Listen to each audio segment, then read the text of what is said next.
Hello दोस्त। आज मैं आपको मेहनत का फल का महत्व कहानी सुना रही हूँ। एक नगर में प्रतिष्ठित व्यापारी रहते थे जिन्हें बहुत समय बाद एक पुत्र की प्राप्ति हुई थी। उसका नाम चंद्रकांत रखा गया। चंद्रकांत घर में सभी का दुलारा था। अति कठिनाई एवं लंबे समय इंतजार के बाद संतान का सुख मिलने पर घर के प्रत्येक व्यक्ति के मन में व्यापारी के पुत्र चंद्रकांत के प्रति विशेष लाड प्यार था, जिसने चंद्रकांत को बहुत बिगाड़ दिया था। घर में किसी भी बात का अभाव नहीं था। चंद्रकांत की मांग से पहले ही उसकी सभी इच्छाएं पूरी कर दी जाती थी। शायद इसी के कारण चंद्रकांत को ना सुनने की आदत नहीं थी और न ही मेहनत के महत्व का आभास था। चंद्रकांत ने जीवन में कभी अभाव नहीं देखा था, इसीलिए उसका नज़रिया जीवन के प्रति बहुत अलग था और वही व्यापारी ने कड़ी मेहनत से अपना व्यापार बनाया था। ढलती उम्र के साथ व्यापारी को अपने कारोबार के प्रति चिंता होने लगी थी। व्यापारी को चंद्रकांत के व्यवहार से प्रत्यक्ष था कि उसके पुत्र को मेहनत के फल का महत्व नहीं पता।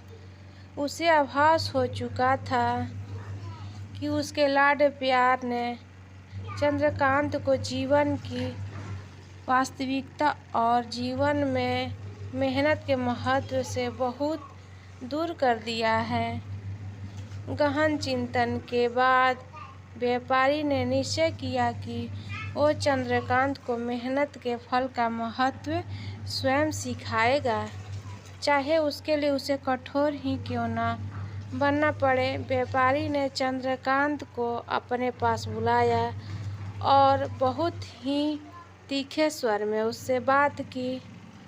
उसने कहा कि तुम्हारा मेरे परिवार में कोई अस्तित्व नहीं है, तुम्हारे मेरे कारोबार में कोई योगदान नहीं दिया और इसीलिए मैं चाहता हूँ कि तुम अपनी मेहनत से धन कमाओ, तभी तुम्हें तुम्हारे धन के मुताबिक 2 वक्त का खाना दिया जाएगा।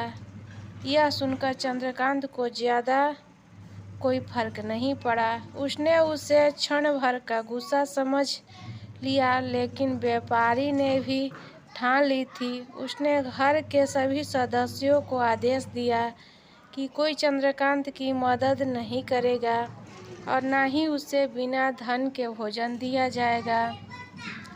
चंद्रकांत से सभी बहुत प्यार करते थे, जिसका उसने बहुत फ़ायदा उठाया। वो रोज़ किसी न किसी के पास जाकर धन मांग लाता और अपने पिता को दे देता और व्यापारी उसे उन पैसों को कुएं में फेंकने का बोलता, जिसे चंद्रकांत बिना किसी अड़चन के फेंक आता और उसे रोज़ भोजन मिल जाता। ऐसा कई दिनों तक चलता रहा, लेकिन अब घर के लोगों को रोज़ रोज़ धन देना भारी पड़ने लगा। सभी उसने अपनी कन्नी काटने लगे, जिस कारण चंद्रकांत को मिलने वाला धन कम होने लगा और उस धन के हिसाब से उसका भोजन भी कम होने लगा। एक दिन चंद्रकांत को किसी ने धन नहीं दिया और उसे अपनी भूख को शांत करने के लिए गांव में जाकर कार्य करना पड़ा। उस दिन वो बहुत देर से थका हारा व्यापारी के पास पहुंचा और धन देकर भोजन मांगा। रोज़ के अनुसार व्यापारी ने उसे वो धन कुएं में फेंकने का आदेश दिया, जिसे इस बार चंद्रकांत सहजता से स्वीकार नहीं कर पाया और उसने पलटकर जवाब दिया, पिताजी, मैं इतनी मेहनत करके पसीना बहाकर इस धन को लाया और आपने मुझे एक क्षण में इसे कुएं में फेंकने को कह दिया। यह सुनकर व्यापारी समझ गया कि आज चंद्रकांत को मेहनत के फल का महत्व समझ आ गया है। व्यापारी भली भांति जानता था कि उसके परिवार वाले चंद्रकांत की मदद कर रहे हैं, तभी चंद्रकांत इतनी आसानी से धन कुएं में डाल आता था। लेकिन उसे पता था एक न एक दिन सभी परिवारजन एक चंद्रकांत से कन्नी काट लेंगे। उस दिन चंद्रकांत के पास कोई विकल्प शेष नहीं होगा। व्यापारी ने चंद्रकांत को गले लगा लिया और अपना सारा कारोबार उसे सौंप दिया। ये छोटी सी कहानी आपको कैसी लगी, प्लीज़ आप कमेंट करके ज़रूर बताइएगा। धन्यवाद।